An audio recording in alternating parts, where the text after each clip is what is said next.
Organic chemistry का समावयवता एक महत्वपूर्ण टॉपिक है, उसको ध्यान से देखिए। समावयवता, इसमें क्या होता है, एक ही अणुसूत्र से यौगिक एक ही रहेगा और अलग अलग संरचना का बोध होगा। वह घटना जिसमें एक ही यौगिक से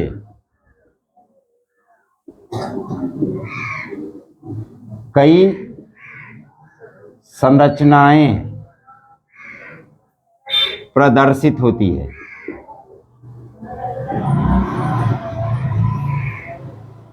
समावयवता कहलाता है।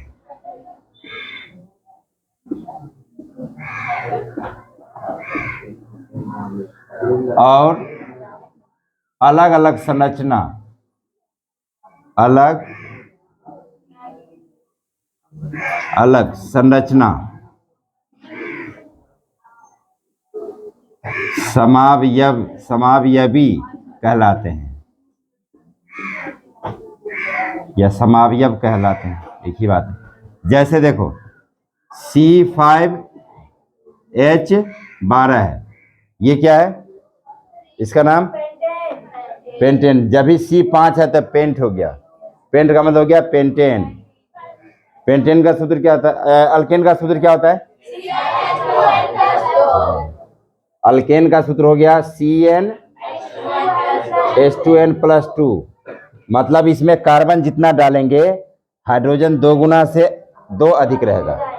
जैसे C में 5 डाला, देखो तो इसका 2 गुना करो, 10 और 2 12, पेंटेन हो गया। गिनती याद करा रखा है मैंने 1 से 10 तक। मिथ माने 1, इथ माने 2, प्रोप माने 3, ब्यूट माने 4, पेंट माने 5, हेक्स माने 6। इस तरह से गिनती याद करा रखा है। ये हो गया किसका, अल्केन का। किसका सूत्र हो गया ये, अल्केन का। उसके बाद अल्कीन का बताया था, अल्कीन का सूत्र बताया था CnH2n, 2 गुना।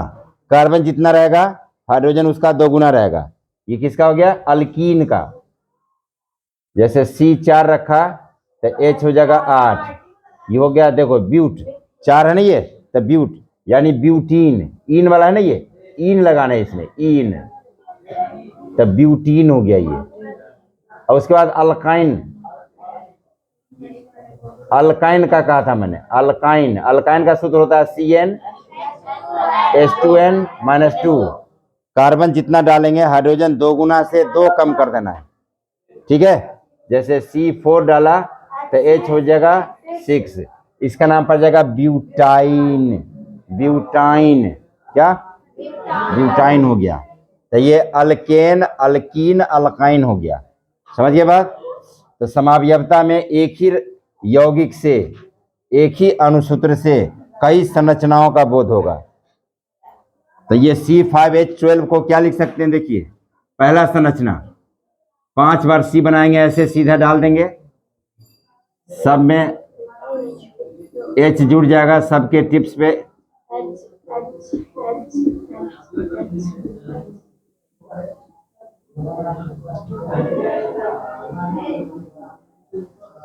इसे बोलते हैं नॉर्मल पेंटेन। क्या बोलते हैं,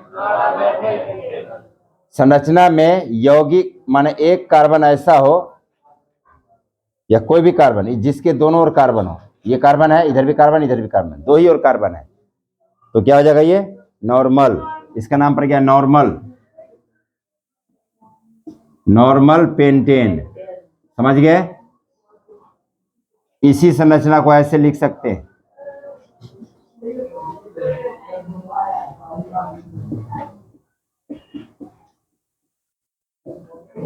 ये हो गया आइसोपेंटेन। C5 ही है, देखिए 1 2 3 4 5। ये कार्बन ऐसा है जिसके 3 और कार्बन है, इधर भी कार्बन, इधर भी कार्बन, इधर भी कार्बन, तो 3 और कार्बन हो तो उसे बोलते हैं आइसो, और 4 और कार्बन हो तो उसे बोलते हैं नियो।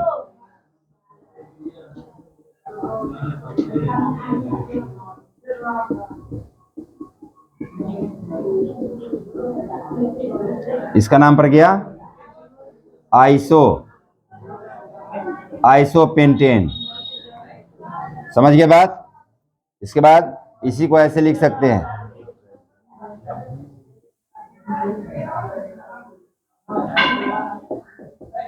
कितने कार्बन है इसमें? कितने कार्बन हुए? गिनिए कार्बन कितने हैं?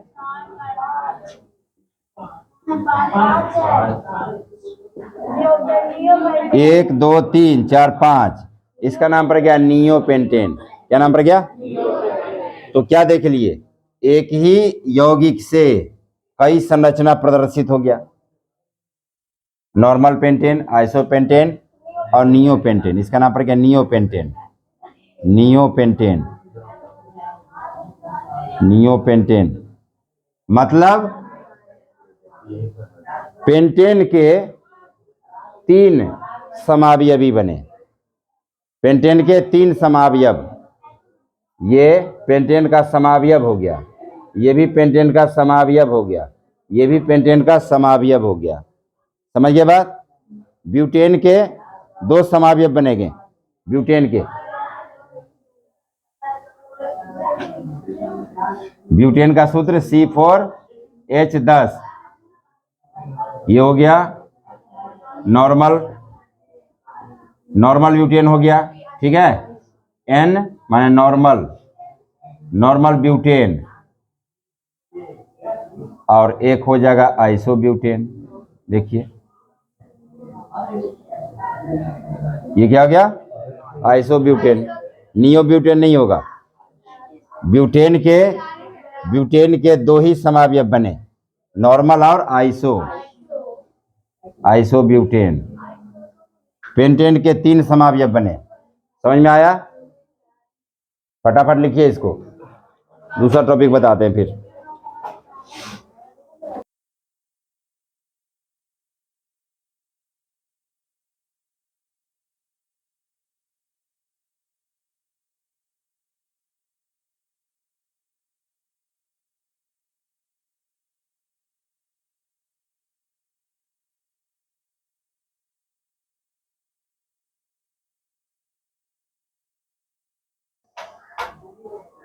समजातीय श्रेणी, ये रसायन का ऐसा टॉपिक है जो बोर्ड परीक्षा में आता ही आता रहता है, इसलिए इसको बोर्ड मॉडल क्वेश्चन में रखा है मैंने। मोस्ट इम्पोर्टेंट क्वेश्चन है ये, मोस्ट एक्सपेक्टेड क्वेश्चन, मतलब संभावित प्रश्न। समजातीय श्रेणी, होमोलोगस सीरीज। इसमें क्या होता है कि एक ही फंक्शनल ग्रुप से, फंक्शनल ग्रुप पढ़ा है इससे पहले वाले वीडियो में, कार्बनिक रसायन में फंक्शनल ग्रुप बड़े विस्तृत रूप से पढ़ाया मैंने। प्रकार्यात्मक समूह, इसमें क्या होता है, एक ही प्रकार्यात्मक समूह, कार्बनिक यौगिकों का वह श्रेणी जिसमें एक ही प्रकार्यात्मक समूह रहता है। लिखेंगे कार्बनिक यौगिकों का वह श्रेणी जिनमें एक ही प्रकार्यात्मक समूह होता है। प्रकार्यात्मक समूह, प्रकार्यात्मक समूह को बोलते हैं फंक्शनल ग्रुप। क्या बोलते हैं? Functional group.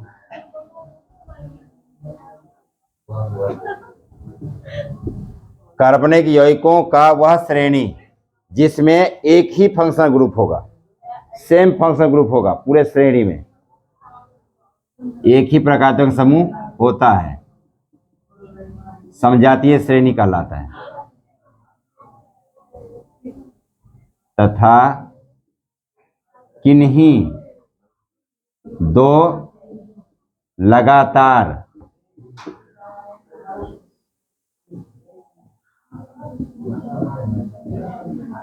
यौगिकों के बीच CH2 का अंतर पाया जाता है, समजातीय श्रेणी कहलाता है।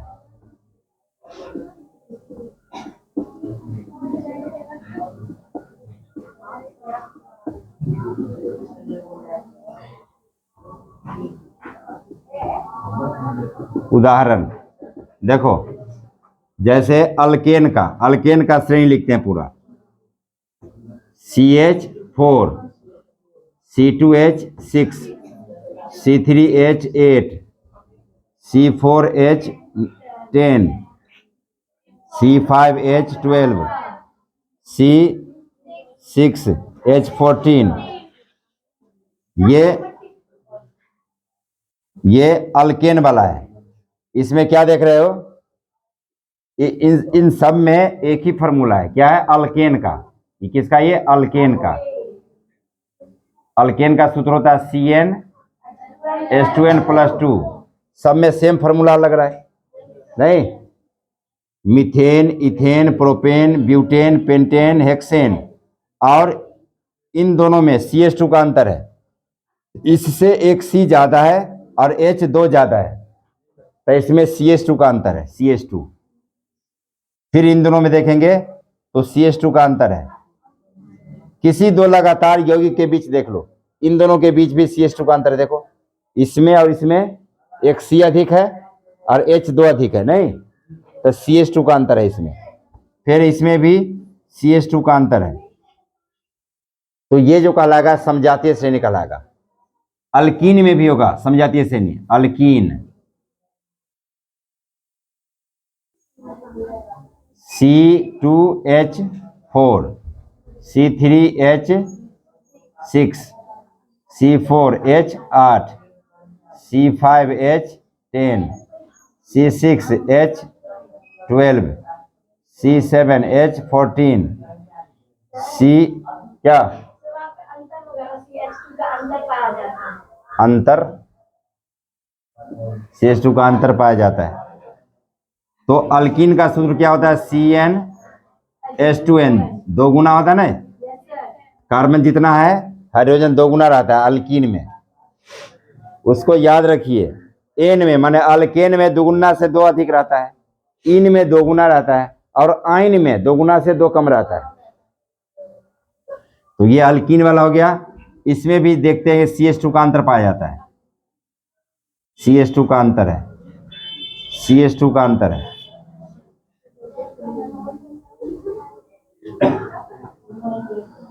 CH2 का अंतर, किसी दो लगातार दो क्रमागत यौगिक के बीच में CH2 का अंतर होता है। इसमें लगातार पढ़िए चाहे क्रमागत पढ़िए, किन्हीं दो क्रमागत यौगिकों या लगातार यौगिकों।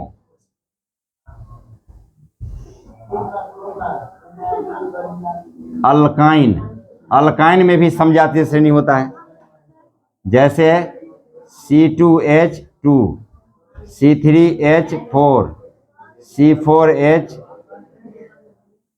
कितना हो जाएगा, 4 दूनी 8, 6 हो जाएगा, C5H8, C6H10, C7H12।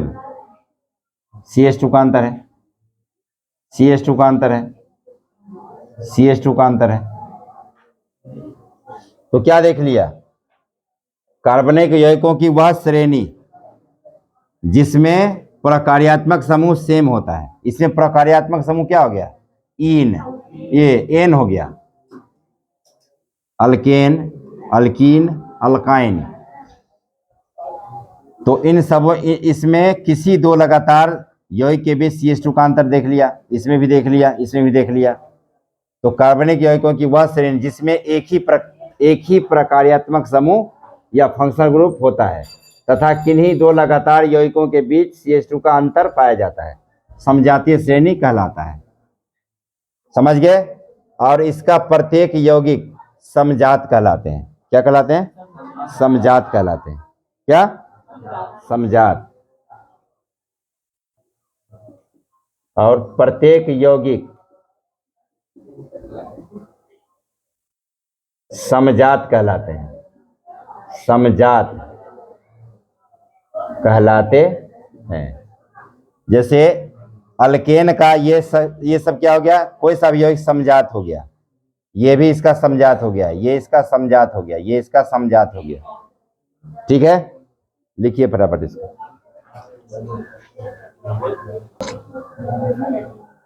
अब ध्यान से सुनिए, ये बहुत इंपॉर्टेंट पार्ट है कार्बन चैप्टर का। ये परीक्षा में हर साल इससे क्वेश्चन रहता ही रहता है। कार्बन का अपरूप, अपरूप का क्या मतलब हो गया?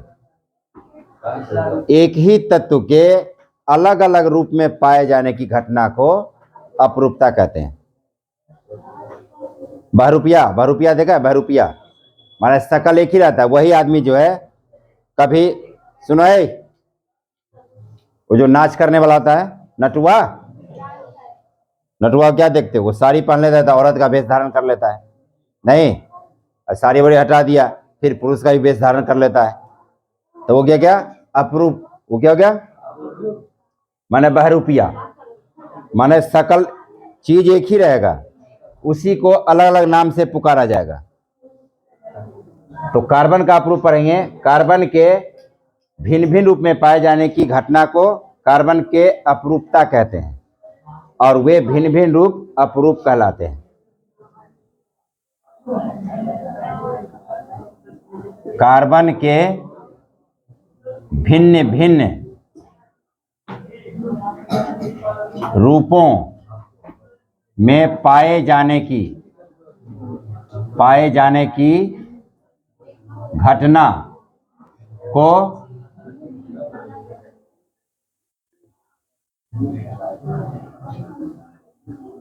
कार्बन की अपरूपता कहते हैं। अपरूपता कहते हैं, और भिन्न भिन्न रूप, भिन्न भिन्न बकलोल जब कह रहे हैं समझने का, समझ रहा है?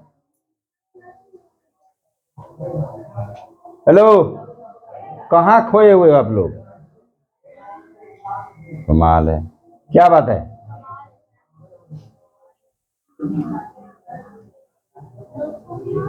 मतलब इस पे ध्यान नहीं देने का मतलब है कि तुम लोगों को आता ही है, ये इस पे ध्यान नहीं दे रहे।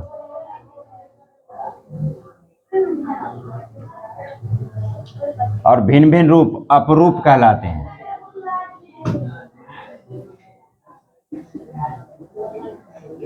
कार्बन के दो मुख्य अपरूप होते हैं। कार्बन के मुख्य दो अपरूप होते हैं। मुख्य लगा दिया, मतलब दो ही नहीं होते, और भी अपरूप होते हैं, लेकिन उसमें से मुख्य मेन इसका दो होता है। पहला हीरा और दूसरा ग्रेफाइट। हीरा और ग्रेफाइट, डायमंड एंड ग्रेफाइट, ये कार्बन के दो मुख्य अपरूप है। इसके अलावा एक और है, उसका नाम है फुलेरीन। क्या?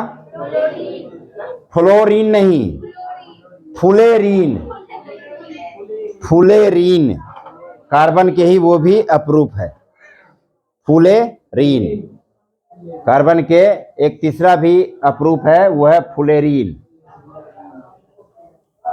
वो अमेरिका का एक आर्किटेक्चर था, आर्किटेक्ट मतलब वो कलाकार था, उसने वो डिजाइन बनाया था, तो उसी के नाम पर जो है फुलेरीन नाम पड़ा हुआ है। किसका? इसके अलावा जो तीसरा अपरूप है इसके, उसको फुलेरीन कहा जाता है। तो इसमें देखिए हीरा और ग्रेफाइट की संरचना आता है परीक्षा में, पढ़ेंगे हीरे की संरचना। हीरे की संरचना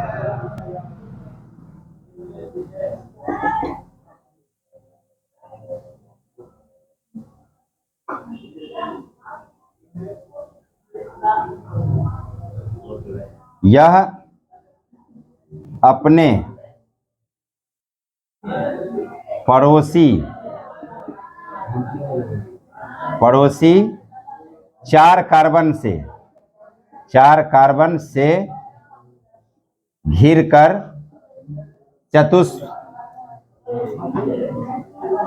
चतुष्फलकीय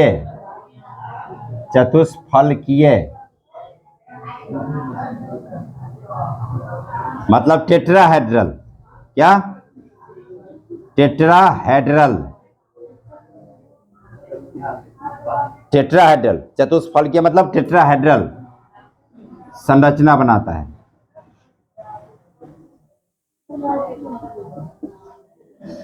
ऐसे देखिए, इसका होता है संरचना टेट्राहेड्रल का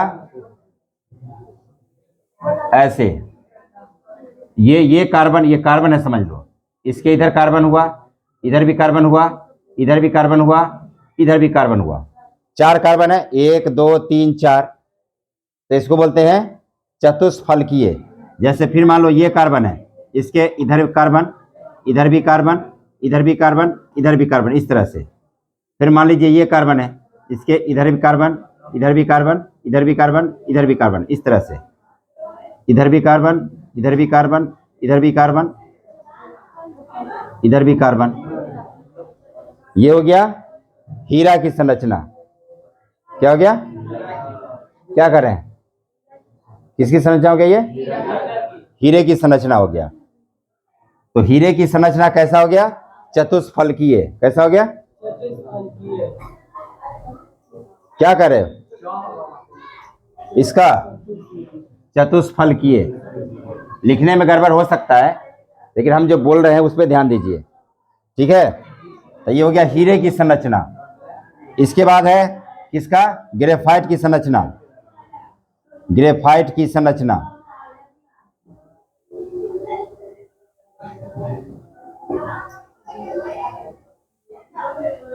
यहां पाटेगा नहीं, मेरे ख्याल से इसको फटाफट उतार लीजिए, उसके बाद ग्रेफाइट की संरचना बताते हैं। इधर उतार लीजिए फटाफट।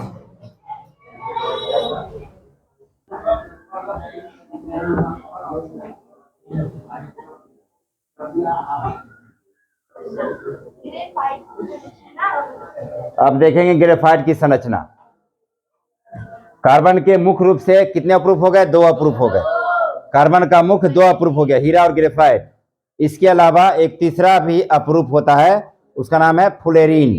क्या नाम है? फुलेरीन। तो इस प्रकार से कार्बन के 3 अप्रूफ हो गए। तो हीरा का संरचना देख लिया आपने। हीरा का संरचना कैसा? चतुष्फलकीय। आता परीक्षा में टेट्राहेड्रल। कैसा? टेट्राहेड्रल। अब ग्रेफाइट की संरचना देखिए। ग्रेफाइट, इसमें क्या होता है देखिए,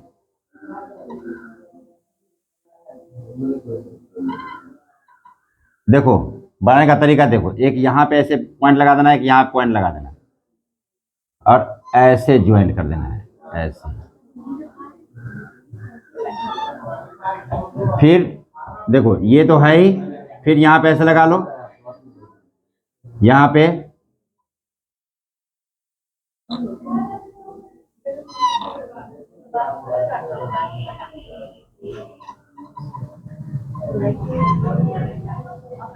समझ में आ रहा है?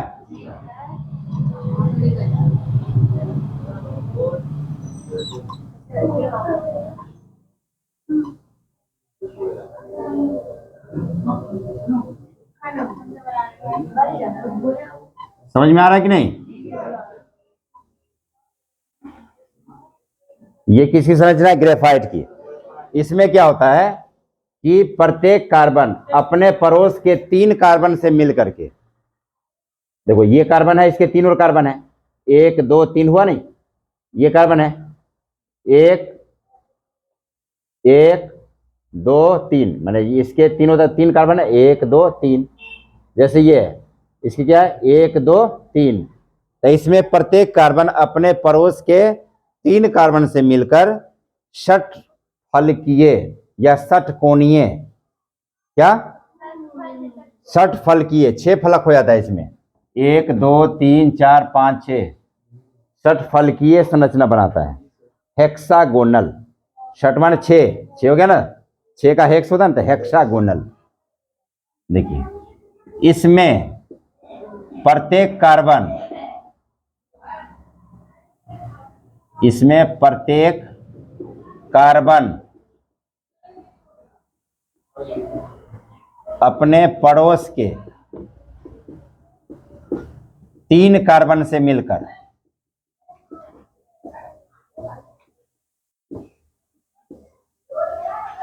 षटफलकीय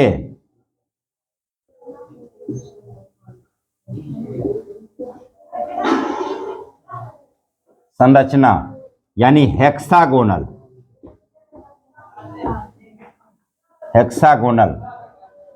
बनाता है। समझ में आया? जैसे ये हो गया, देखिए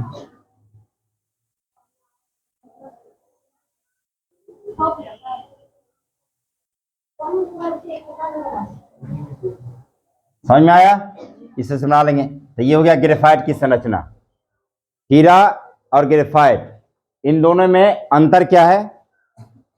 जितने भी पदार्थ हैं, हीरा जो है सबसे ठोस पदार्थों में से एक है। हीरा सबसे कठोर पदार्थ होता है, इसलिए इसके कठोरता के कारण इसका उपयोग शीशा के काटने में उपयोग होता है। शीशा होता है ना, गिलास, वो लेने के लिए जाते हैं दुकान पर, जैसे खिड़कियों में शीशा लगाना है, वो मोटा से मोटा शीशा जो काट रहा था कौन से? ग्रेफाइट से, हीरा से। बिल्कुल पतला सा होता है, नोकदार बना होता है, ऐसे काट दिया जाता है हीरा से कट जाता है शीशा फटाफट। तो इसमें नोट में याद रखिए, नोट, हीरा सबसे कठोर पदार्थ होता है, कठोर पदार्थ होता है। यह विद्युत का कुचालक होता है, इससे बिजली प्रवाहित नहीं होती। समझ गए? सबसे कठोर पदार्थ होता है और इससे बिजली प्रवाहित नहीं होती, इसलिए इसको बोलते हैं कुचालक। हीरा क्या? विद्युत का कुचालक होता है। और ग्रेफाइट, देखिए ग्रेफाइट मुलायम और फिसलनदार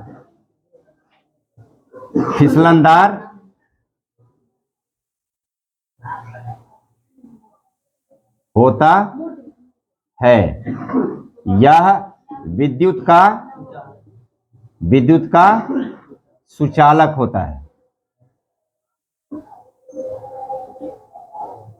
समझ में आया? इसका उपयोग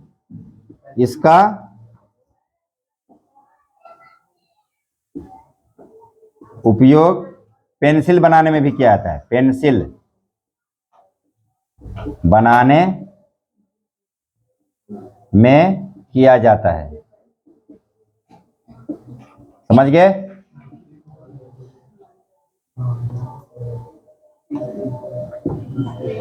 हीरा और ग्रेफाइट के उपयोग के बारे में समझ गए। इसके अलावा कार्बन का एक तीसरा भी अपरूप है, वो कहलाता है फुलेरीन। इसके अलावा कार्बन का तीसरा अपरूप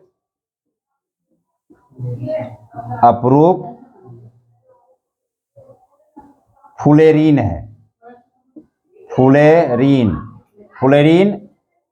माने C60, ऐसे C60 इसका होता है, फुलेरीन है। ये फुलेरीन नाम क्यों पड़ा हुआ है? अमेरिका का एक आर्किटेक्ट था बकमिंस्टर फुलेरीन। कौन था? बकमिंस्टर फुलेरीन। उसी के नाम पर इसका नाम पड़ गया फुलेरीन। समझ गए बात? C60 है।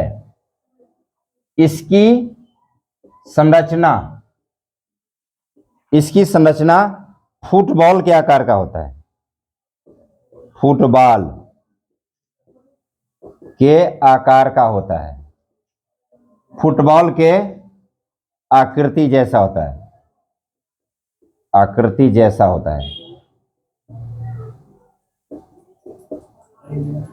समझिए बात?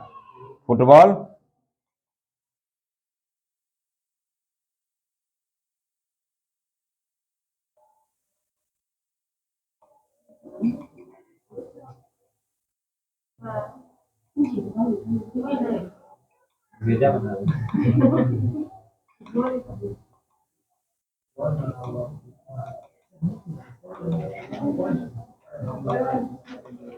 है ना, फुटबॉल नहीं लग रहा क्या?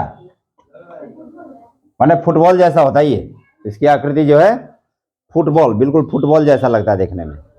समझिए बात? तो इस तरह से देख लिया किसका, तो ये क्या है, C60, C60 फुलेरीन,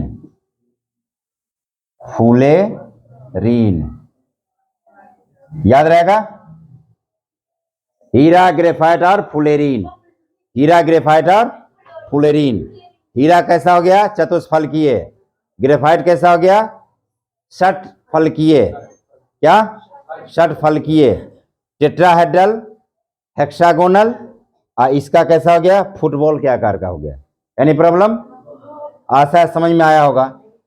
और वीडियो को लाइक कर दिया कीजिए, सब्सक्राइब कर दिया कीजिए, कमेंट कर दिया कीजिए, ताकि आप लोगों के इस करतूत से हमें हिम्मत बढ़ता है, हौसला होता है और वीडियो डालने में मजा आता है। इसलिए सब्सक्राइब, कमेंट और लाइक कर दिया कीजिए। धन्यवाद।